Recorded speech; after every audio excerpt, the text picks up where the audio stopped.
Stand and separate your feet at least hips distance apart. Take your right thumb to your left earlobe and your left thumb to your right earlobe. Now begin squatting and lifting the elbows as you squat. Inhale into the squat and exhale as you rise up.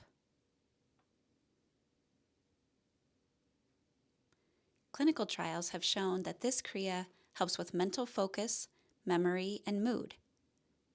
It's like jumper cables for the brain hemispheres.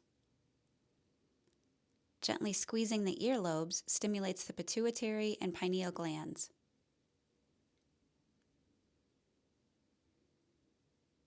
Continue for several rounds.